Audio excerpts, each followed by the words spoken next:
लखनऊ में भगवान बिरसा मुंडा की 150वीं जयंती पर जनजातीय भागीदारी उत्सव सीएम योगी आदित्यनाथ ने किया शुभारंभ। संगोष्ठी और सांस्कृतिक कार्यक्रमों का आयोजन।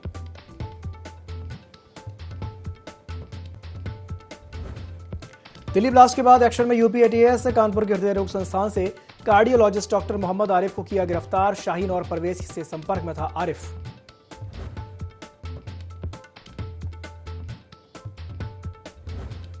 कानपुर के बाद अब हापुड़ के जीएस मेडिकल कॉलेज पर दिल्ली पुलिस का छापा। डॉक्टर फारूक को हिरासत में लिया। दिल्ली ब्लास्ट मामले में हुई गिरफ्तारी। पिछले 1 साल से दे रहा था सेवाएं।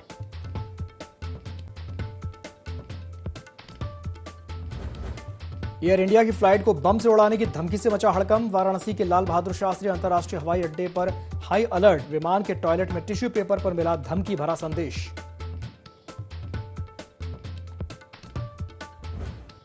रायबरेली में यूपी एसटीएफ की मोरंग माफिया पर बड़ी कार्रवाई। अधिकारियों कर्मचारियों समेत 11 लोगों पर एफआईआर दर्ज। पुलिस गिरफ्त में 2 दलाल।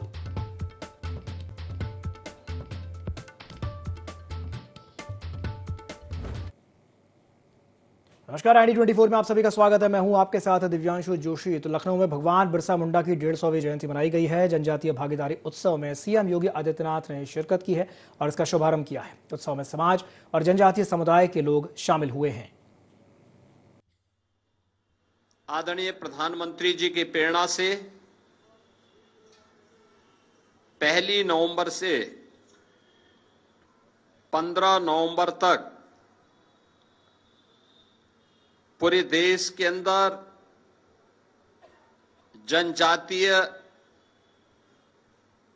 गौरव पखवाड़ा आयोजित किए जा रहे हैं।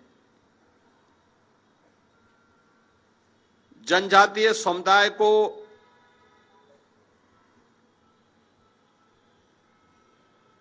अपनी परंपरा, अपनी संस्कृति और अपनी विरासत पर गौरव की अनुभूति हो सके,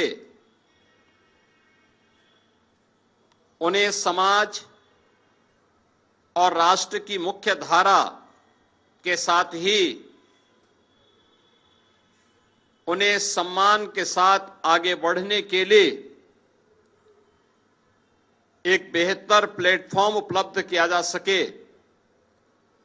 इस देश से जनजातीय गौरव पखवाड़ा के क्रम में आज जनजातीय भागीदारी उत्सव का आयोजन प्रदेश की राजधानी लखनऊ में किया जा रहा है। ये जो उत्सव है, जिसमें देश भर के 22 राज्यों से आए हुए जनजातीय समुदाय के कलाकारों के द्वारा जनजातीय संस्कृति और वहां की परंपराओं के बारे में अपना प्रदर्शन करने के साथ ही अनेक प्रकार के कार्यक्रमों को इस दौरान यहां पर प्रस्तुत करने का कार्य हो रहा है। खासतौर पर सांस्कृतिक समागम और यात्रा, जिसमें मैं 22 राज्यों के इन कलाकारों को इन कार्यक्रमों के साथ जुड़ने का अवसर प्राप्त हो रहा है। इसमें कलाकार सहभागिता की दृष्टि से भी अरुणाचल प्रदेश पार्टनर स्टेट होने के साथ ही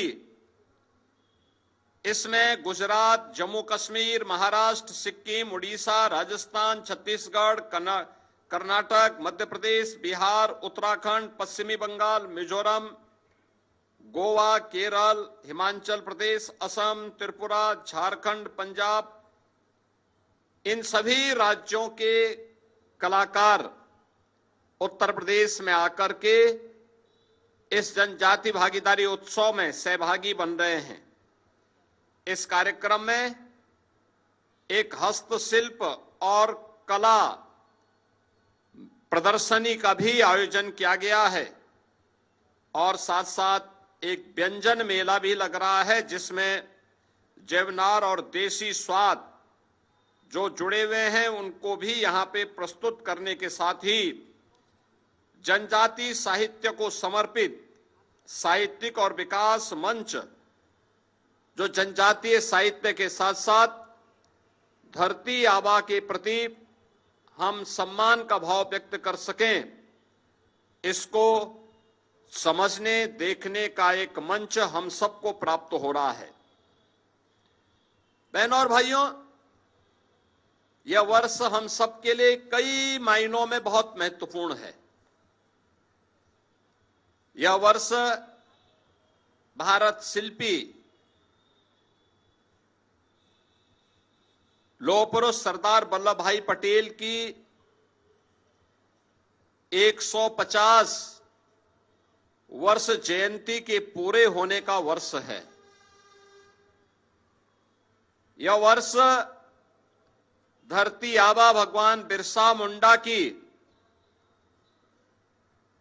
जयंती के 150 वर्ष पूर्ण होने का वर्ष भी है। याद करिए, 31 अक्टूबर 1875 को लौह पुरुष सरदार वल्लभ भाई पटेल का जन्म होता है और 15 नवंबर 1875 को धरती आबा भगवान बिरसा मुंडा का जन्म होता है। यह वर्ष भारत का राष्ट्रगीत वंदे मातरम के भी 150 वर्ष में प्रवेश करने का वर्ष है। यानी एक अमर गीत जिसने भारत की जनचेतना को जागरूक करते हुए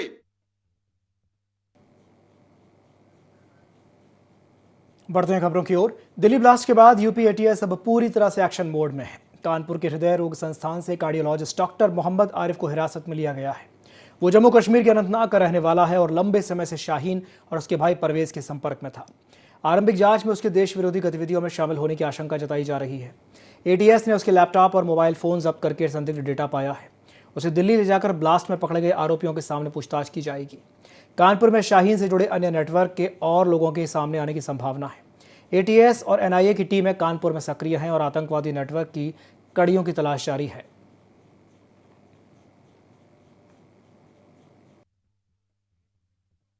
एक महीना पहले हमारे पास आए थे कि मैंने कार्डियोलॉजी में मैं डॉक्टर हूँ, कि मैंने आईडी ली, सब कुछ किया, आईडी को चेक किया, सब कुछ ठीक था।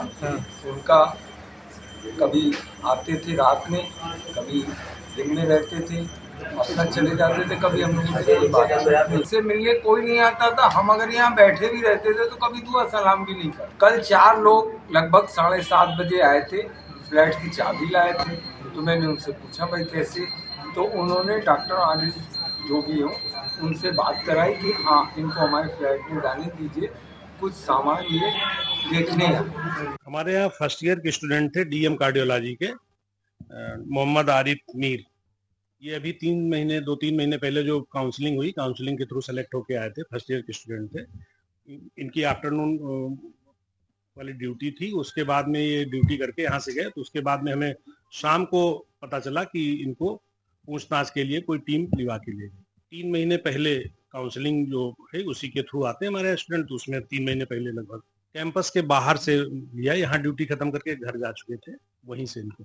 डीएम कार्डियोलॉजी फर्स्ट ईयर में एक डॉक्टर मोहम्मद आरिफ मीर नाम के, जिनके पिताजी का नाम हमारे जो हॉस्पिटल के रिकॉर्ड्स है उसके अनुसार गुलाम हसन मीर है, तो इन्होंने हमारे यहाँ अगस्त 2025 में as a senior resident DM cardiology, जो कि एक post graduate super speciality course होता है, उसके अंतर्गत as a first year resident join किया था। ये कोर्स 3 वर्ष का होता है और इनका जो पता हम लोगों के रिकॉर्ड्स में लिखा हुआ है वो जम्मू कश्मीर खागुंड सादीवारा नियर मोहम्मद शरीफ कश्मीर का इनका जो पता लिखा हुआ है। और यहाँ पर ये अशोक नगर नियर फातिमा स्कूल कानपुर में जो है ये किराए पे रह रहे थे। इतनी जानकारी हम लोगों के रिकॉर्ड में है और यहाँ पर इनका चाल चलन सही था और कोई ऐसा नहीं था कि कोई संदिग्ध गतिविधि में शामिल लगते हो, तो ऐसा कुछ नहीं था, क्योंकि बहुत शॉर्ट टर्म रहा है, 4 महीने का पीरियड रहा है, तो 4 महीने के पीरियड में किसी भी छात्र को असिस्ट कर पाना बहुत मुश्किल है। चलिए अगली बड़ी खबर हापुड़ से है, जहां दिल्ली पुलिस का जीएस मेडिकल कॉलेज पर छापा देखने को मिला। डॉक्टर फारूक को दिल्ली पुलिस अपने साथ ले गई है। कश्मीर का रहने वाला ये डॉक्टर फारूक बताया जा रहा है। पिछले 1 साल से जीएस मेडिकल कॉलेज में ये अपनी सेवाएं दे रहा था। दिल्ली बम ब्लास्ट मामले से डॉक्टर फारूक के तार जुड़ सकते हैं। पिलखवा कोतवाली क्षेत्र के पबला रोड स्थित जीएस मेडिकल कॉलेज का ये मामला बताया जा रहा है। तो ये बड़ी खबर जो आपको बता रहे हैं हापुड़ से। दिल्ली पुलिस का जीएस मेडिकल कॉलेज पर छापा पड़ा है। डॉक्टर फारूक को दिल्ली पुलिस अपने साथ लेके गई है। डॉक्टर फारूक कश्मीर का रहने वाला बताया जा रहा है और पिछले 1 साल से वो जीएस मेडिकल कॉलेज में अपनी सेवाएं दे रहा था। डॉक्टर फारूक के तार दिल्ली बम ब्लास्ट मामले से जुड़े हुए हो सकते हैं। पिलखवा कोतवाली क्षेत्र के पबला रोड स्थित जीएस मेडिकल कॉलेज का यह मामला बताया जा रहा है। तो हापुड़ के जीएस मेडिकल कॉलेज पर दिल्ली पुलिस ने छापेमार कार्रवाई की है। डॉक्टर फारूक को हिरासत में लिया गया है। दिल्ली ब्लास्ट मामले में गिरफ्तारी हुई है। पिछले 1 साल से वो इस कॉलेज में अपनी सेवाएं दे रहा था। हापुड़ से डॉक्टर फारूक को गिरफ्तार कर लिया गया है।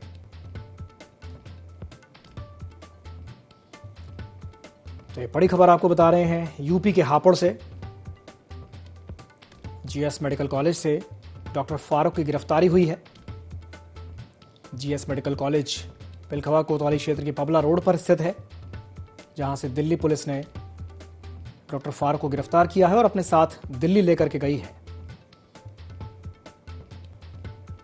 डॉक्टर फारूक के तार भी दिल्ली ब्लास्ट से जुड़े हो सकते हैं। डॉक्टर फारूक कश्मीर का रहने वाला है और पिछले 1 साल से जीएस मेडिकल कॉलेज में अपनी सेवाएं दे रहा था।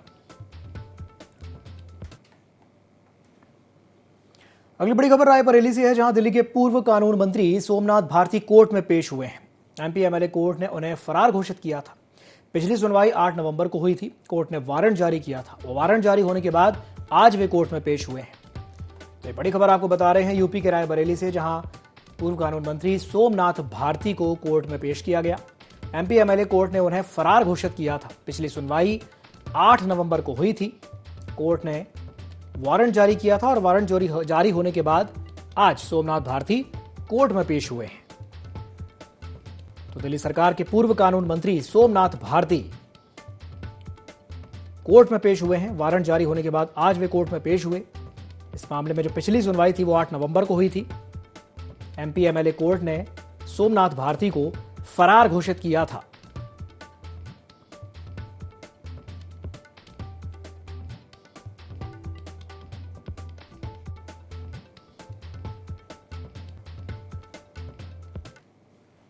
उन्नाव में कोतवाली पुलिस का दोहरा रवैया सामने आया है। 3 बार के बीजेपी पूर्व विधायक के बेटे आशु भारती पर हुए जानलेवा हमले के मामले में सदर कोतवाली पुलिस की संवेदनहीनता उजागर हुई है।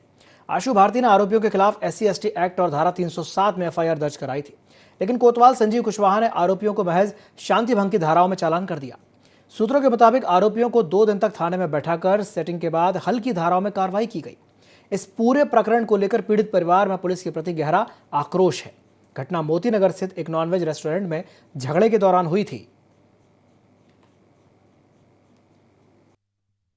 मेरे साथ बीती 9 नवंबर को एक रेस्टोरेंट में, नॉनवेज रेस्टोरेंट में मारपीट हुई, जिन 5 लोगों ने मेरे पर जानलेवा हमला किया, वो भी बाके से।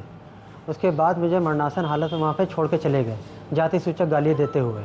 उसके बाद मैंने तहरीर दी। तहरीर देने के बाद 2 दिन तक की उनको थाने में बैठा ले रहे पुलिस की निगरानी में। पुलिस के कहने पर उन्होंने मेरे पर सुलह समझौता का खूब दबाव बनाया और मैंने उनका दबाव ना स्वीकार करते हुए पुलिस ने पैसा ले दे करके उनको आज 151 में मुचालिका भर के उनको चालान कर दिया। उत्तर प्रदेश के मुख्यमंत्री योगी आदित्यनाथ के निर्देश पर महाराजगंज जनपद के ग्रामीण क्षेत्रों के स्कूलों में भी अब प्रार्थना सभा के बाद वंदे मातरम का सामूहिक गायन शुरू हो गया है। ये पहल मुख्यमंत्री की ओर से प्रदेश के सभी विद्यालयों में वंदे मातरम गायन अनिवार्य किए जाने के निर्देश के तहत की गई है।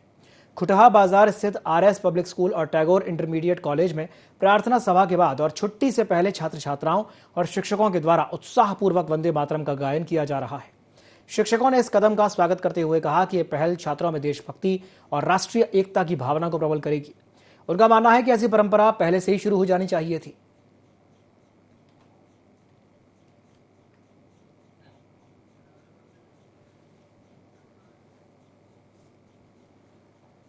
महाराजगंज तहसील क्षेत्र में धान की पराली जलाने की रोक के लिए जिला अधिकारी DM संतोष कुमार शर्मा खुद ग्राउंड जीरो पर उतर गए।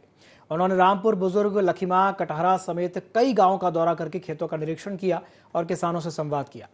जिला प्रशासन ने अब तक कुल 80 मामलों में नोटिस जारी किए हैं। पराली जलाने के जुर्म में 13 किसानों के खिलाफ निरोधात्मक कार्रवाई की गई है और 27 किसानों पर 2,72,000 रुपए का जुर्माना लगाया गया है। तो वहीं 7 कंबाइन मशीनें बिना SMS के चलाए जाने पर सीज कर दी गई हैं। डीएम संतोष कुमार शर्मा ने सदर SDM को निर्देश दिए कि पराली जलने की सूचना मिलने पर त्वरित कार्रवाई की जाए। उन्होंने किसानों से अपील की है कि वे स्वेच्छा से पराली गौशालाओं को दान कर दें, जिसका प्रबंधन जिला प्रशासन करेगा। इस दौरान डीएम के साथ AD, SP सिद्धार्थ, उप निदेशक कृषि संजीव कुमार और अन्य प्रशासनिक अधिकारी मौजूद रहे।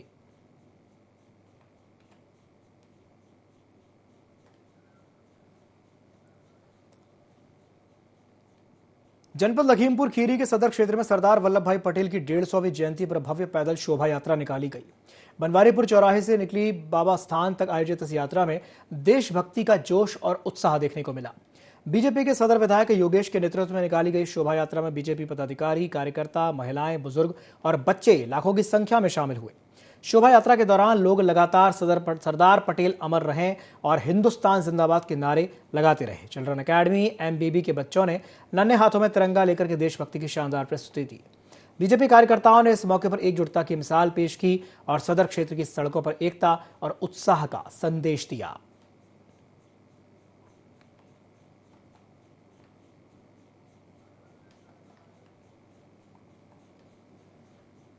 अगली बड़ी खबर बुलंदशहर से है, जहां DIG कलानिधि नथानी ने कोतवाली का निरीक्षण किया है। नगर कोतवाली समेत विभिन्न शाखाओं का निरीक्षण किया है। असलाहों की जांच और पुराने दस्तावेजों की समीक्षा की गई है। पुराने मुकदमों से संबंधित विवेचनाओं के जल्द निस्तारण के आदेश दिए हैं। पुलिसिंग को सुधारने के भी निर्देश दिए गए हैं। दिल्ली धमाके के बाद पुलिस अब पूरी तरह से अलर्ट है। अन्य विभाग भी इस मामले में जुटे हुए हैं। तो बड़ी खबर आपको बता रहे हैं बुलंदशहर से। DIG कलानिधि नथानी ने कोतवाली का निरीक्षण किया है। नगर कोतवाली समेत विभिन्न शाखाओं का उन्होंने निरीक्षण किया।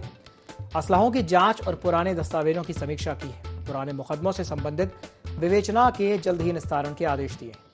पुलिसिंग को सुधारने के लिए निर्देश दिए हैं और दिल्ली धमाके के बाद अब पुलिस पूरी तरह से अलर्ट है।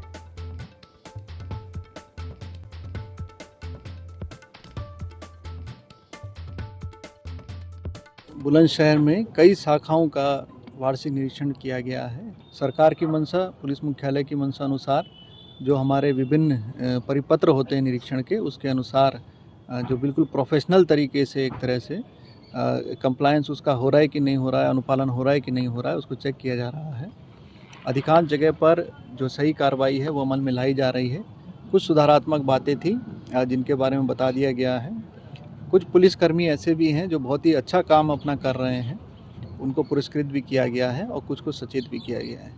कुल मिलाकर के ये एक सुधारात्मक निरीक्षण है। जनता के लिए जो पुलिस की सेवाएं हैं वो बेहतर रूप से उन तक पहुंच सकें, अपराध नियंत्रण हो सके, इन सब बारे में यहाँ पर निर्देश भी दिए गए हैं। अलर्ट पर हैं सभी लोग और सार्वजनिक स्थल पर विशेष तौर से लावारिस वाहन होते हैं, इनको चेक भी किया गया है और सभी टीमें हम लोग की अलर्ट पे हैं। हम लोग अन्य एजेंसीज के भी संपर्क में रहते हैं और पुलिस अपना काम प्रोफेशनल तरीके से कर रही है।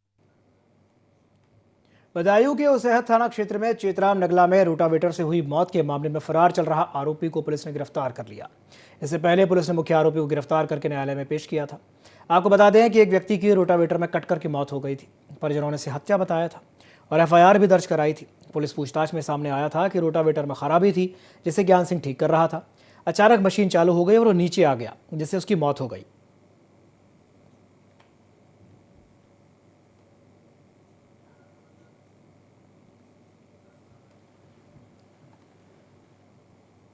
रायबरेली के कैबिनेट मंत्री स्वतंत्र देव सिंह ने सिंचाई विभाग का अचानक से निरीक्षण किया। करीब 45 मिनट तक चलने वाले निरीक्षण के दौरान अधिशासी अभियंता सुशील यादव समेत कई अधिकारी और कर्मचारी नदारद पाए गए।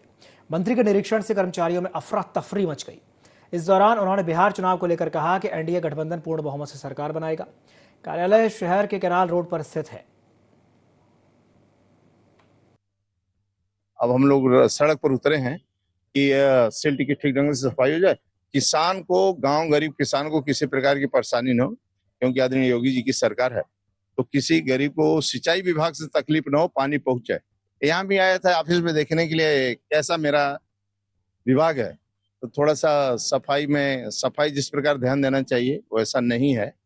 फिर भी कर्मचारी एक दो को छोड़कर बाकी 100% उपस्थिति रही। सभी कर्मचारी उपस्थित रहे।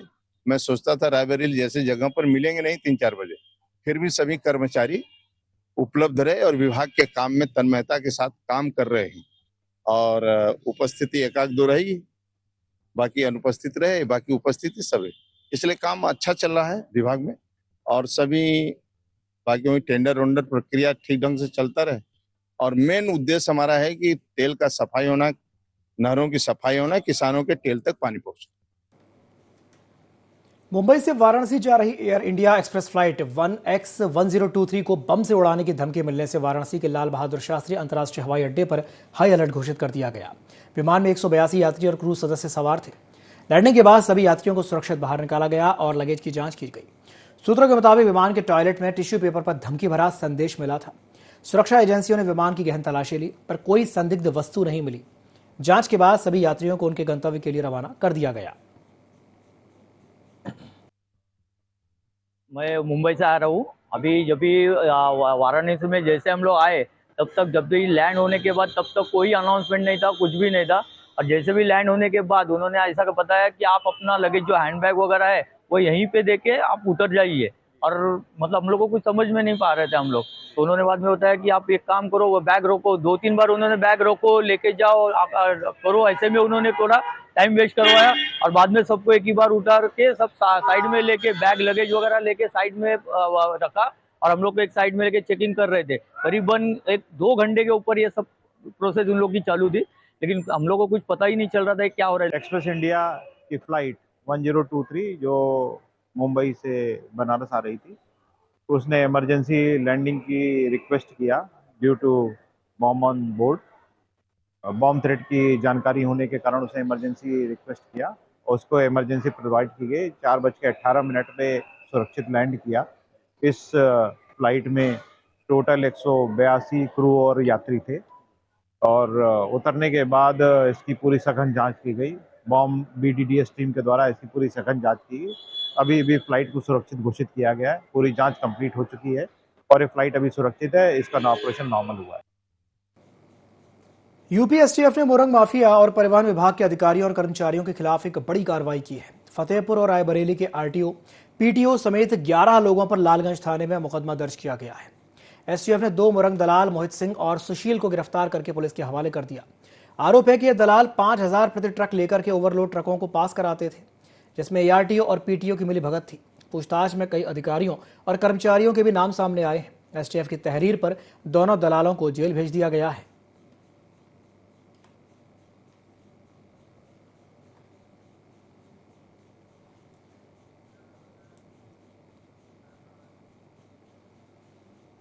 रायबरेली के चर्चित ऑप्टा कांड से जुड़े मुख्य गवाह कृष्ण कुमार तिवारी पर फायरिंग की गई है। घटना उचाहार थाना क्षेत्र के मानधातापुर की है। गवाह कृष्ण कुमार अपने गांव छिपिया लौट रहे थे, तभी इटौरा बुजुर्ग गांव के पास बाइक सवार बदमाशों ने उनके वाहन पर गोलियां चला दी और फरार हो गया। हमले में कृष्ण कुमार और उनके गनर बाल बाल बच गए। पुलिस ने मौके पर पहुंचकर वाहन की फॉरेंसिक जांच कराई और पूरे मामले की गहनता से जांच शुरू कर दी है। बताया जा रहा है कि 2017 के ऑप्टा कांड में 5 ब्राह्मणों की हत्या हुई थी और अब इस केस का फैसला इसी महीने के अंतिम सप्ताह में आने की संभावना है। फैसला आने से पहले हुए इस हमले से क्षेत्र में चर्चा और सनसनी फैल गई है।